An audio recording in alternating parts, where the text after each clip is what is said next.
Pater noster, qui es in celis, sanctificetur nomen tuum, adveniat regnum tuum, fiat voluntas tua, sicut in cielo et in terra.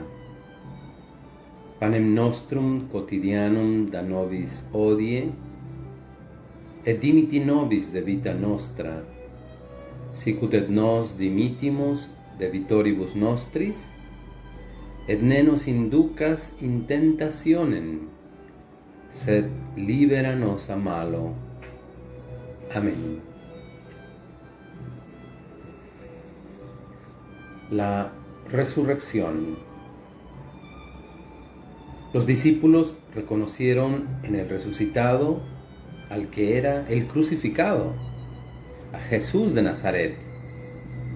Pertenece a la autenticidad de la fe cristiana creer y confesar que el resucitado y el crucificado son uno y el mismo. Aunque el resucitado goce de una forma nueva de vida, de ninguna manera es un ser celestial que hubiera desplazado y sustituido totalmente a Jesús de Nazaret.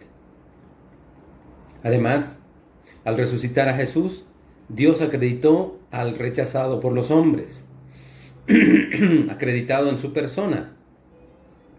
Así, el origen divino de su mensaje, la legitimidad de la autoridad que reclamaba durante su ministerio, la verdad y la eficacia salvadoras en su entrega hasta la muerte.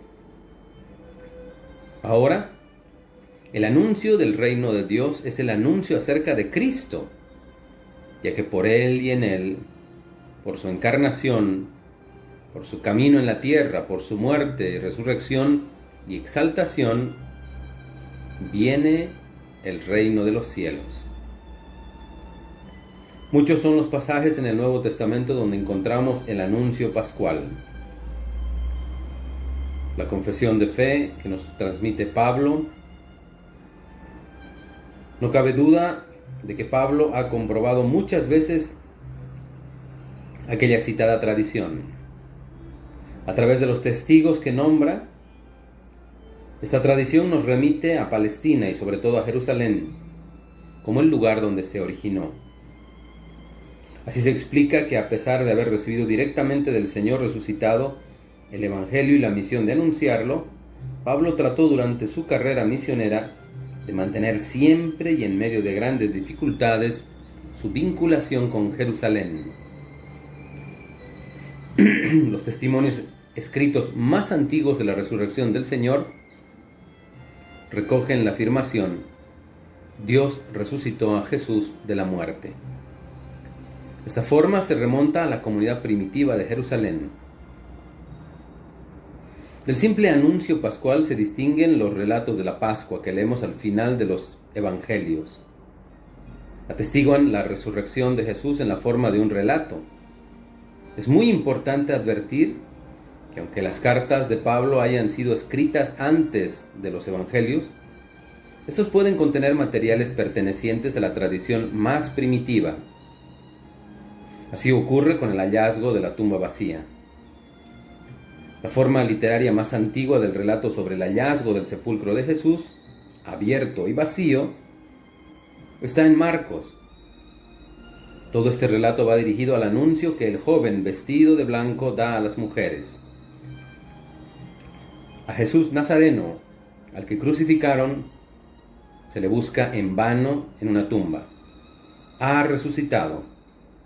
No está en el lugar donde lo pusieron, sino junto a Dios. El sepulcro vacío es algo totalmente indiscutible para el evangelista y lo presenta como el trofeo de la victoria de Dios contra aquellos que pretendieron suprimir del todo a Jesús. En la etapa más antigua de la tradición, solo se habla de las apariciones de Jesús a esta persona, a este grupo, con simples enunciados. Más adelante se sintió la necesidad de presentar en forma de relato, con un esquema común: la aparición libre y personal del resucitado, Este tema se corresponde con la afirmación básica de las confesiones de fe más antiguas. El tema de la misión, que indudablemente estuvo en el sentido y en la realidad más profunda de las apariciones del resucitado. El tema del ofrecimiento de pruebas de identidad por parte del resucitado y de su reconocimiento por los discípulos. La resurrección del Señor es un acontecimiento absolutamente único y que sucede en el misterio de Dios. Sin embargo, se inserta en nuestra historia humana y la llena a través de un conjunto de sucesos históricamente comprobables, que fueron manifestaciones del resucitado y por tanto de la resurrección.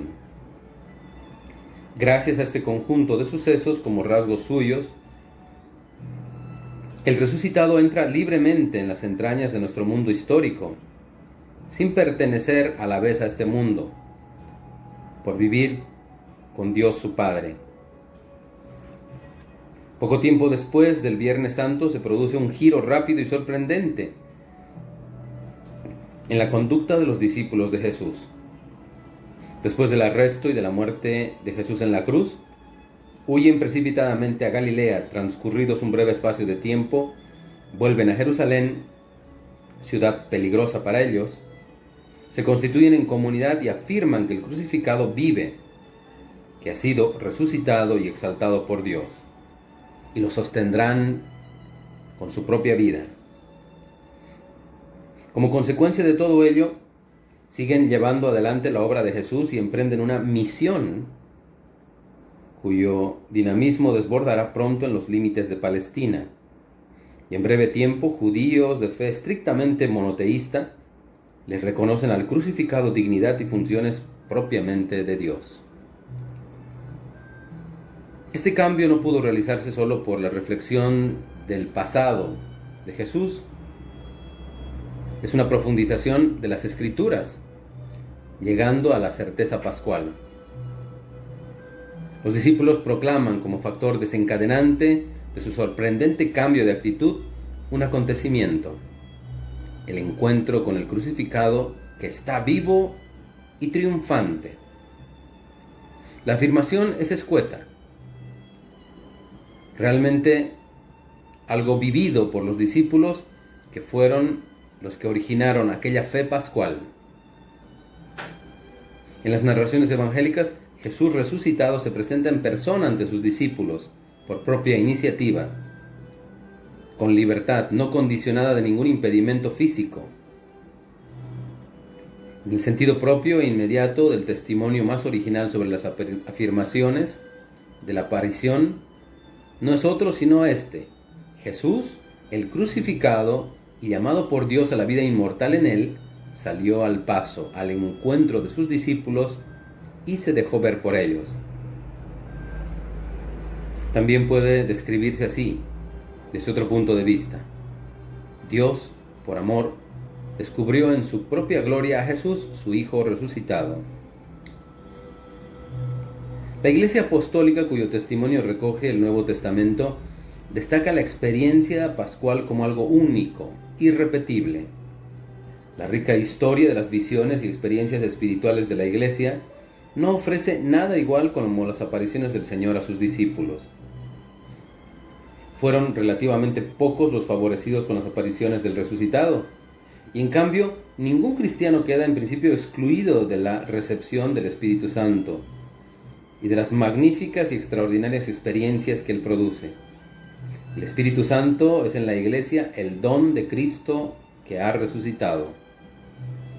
Muertos los primeros discípulos, nuestra fe en la resurrección de Jesús necesita la mediación del testimonio de los apóstoles. La muerte de Jesús, pues, abrió un interrogante tan radical sobre Dios al que solo Él podía dar respuesta. Pero frente a esta bien fundada consideración, el Nuevo Testamento presenta la entrega de su Hijo Jesús a la muerte como culminación del amor de Dios. Fue el acontecimiento en el que salió a la luz lo más divino, lo que le caracteriza, que Dios es amor. Por la resurrección, Dios no solo declara inocente y justo a Jesús, rechazado y condenado por los poderes de este mundo, sino que lo establece como aquel Mesías glorioso. Por la actuación de Dios, la resurrección ha comenzado ya el fin del mundo presente. Ya está presente y activo en los cristianos aquel don de Dios, el Espíritu Santo, por quien Él resucitó a su Hijo Jesús. Así dirá San Pablo: este es el tiempo favorable, este es el día de nuestra salvación. La noche está avanzada y el día se acerca. El mundo y el hombre envejecidos están tocando a su fin. En el centro de la realidad ya está el resucitado. En la carta de San Pablo a los Filipenses, un himno celebra a Cristo humillado hasta la muerte y exaltado hasta lo alto. Al descenso de Jesús a lo más profundo corresponde Dios dándole el nombre que está sobre todo nombre. En el nombre que proclaman todos los seres del cielo y de la tierra y del abismo, Jesucristo es el Señor, para gloria de Dios Padre. Aquel nombre sobre todo nombre designa pues a Jesucristo como el Señor del universo, que ocupa cara al mundo el lugar hasta ahora había tenido Dios. Esto significa la expresión de está sentado a la derecha del Padre. El resucitado es nuestro representante ante el Padre. El Nuevo Testamento destaca su incesante intercesión ante Dios por nosotros. Jesús exaltado prosigue de este modo su búsqueda de lo perdido, iniciada durante su existencia terrena. En el presente, el Señor nos salva de la muerte como pérdida y alejamiento de Dios. En el sentido más propio y fundamental de esta palabra, nos recrea mediante el Espíritu Santo en una vida nueva según el mismo Espíritu. De este modo, pues, nos encaminamos a una nueva resurrección corporal en el futuro, en donde los muertos oirán su voz, la voz del Hijo que ha resucitado. La expresión subir al cielo o sobre todos los cielos parece implicar el alejamiento de este mundo. En el relato de los Hechos de los Apóstoles, la palabra cielo tiene, como también en la confesión de la fe de la Iglesia, un significado exclusivamente teológico. Dios no está donde está el cielo, sino donde está Dios e irradian sin verlo su bondad y su amor. Ese es el cielo. Por tanto, al entrar Jesús en la gloria de Dios, no se ha alejado de nuestra creación. Así lo dirá San León Magno: la bajeza de nuestra naturaleza fue elevada sobre todos los poderes hasta sentarse en el trono y a la derecha de Dios Padre. Y así es donde Él nos está esperando. Así lo afirma San Juan cuando nos dice: una vez que me hayas ido y les haya preparado el lugar, volveré y los llevaré conmigo, para que ustedes estén donde yo voy a estar. Maranatá, ven Señor Jesús. Ave María, gracia plena, Dominus tecum, benedicta tu in mulieribus, et benedictus fructus ventris tui, Iesus. Sancta Maria, Mater Dei, ora pro nobis peccatoribus, nunc et in hora mortis nostre. Amén.